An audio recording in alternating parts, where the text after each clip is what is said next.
कबो चिकन मछरी कबो मीट खिया के ना कबो मीट खिया के सखी कबो चिकन मछरी कबो मीट खिया के ना हर कबो चिकन मछरी कबो मीट खिया के ना तो रोज से जे पखेलावे की त भाता रसीला जी तखिया के ना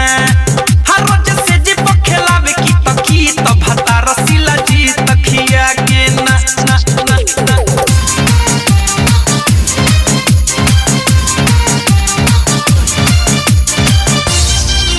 भाता रसीला जी तखिया के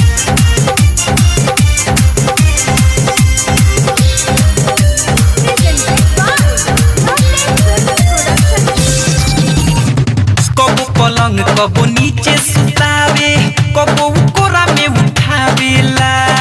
कबो कोरा में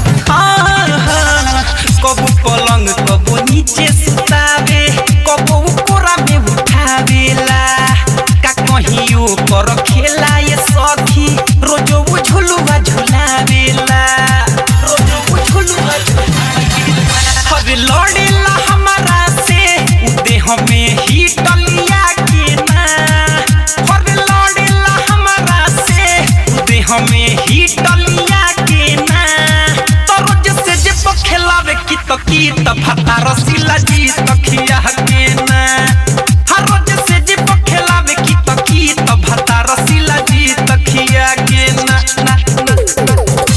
भाता रसीला जी तखिया के रोज से जे पखेलावे की त भाता रसीला जी तखिया के आप सुन रहे हैं अमित पटेल की आवाज में। माने न बतिया धलेला छतिया रात भर कहरीले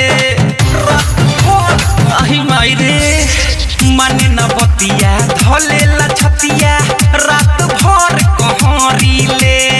सेरा दीवा कर अमित भूतन के तनो बुढ़ावा धरिले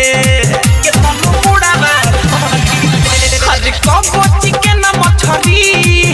कबो मीट खिया के ना अरे कबो चिकन मछरी कबो मीट खिया के ना तो रोज से जे पखेलावे की त भाता रसीला जी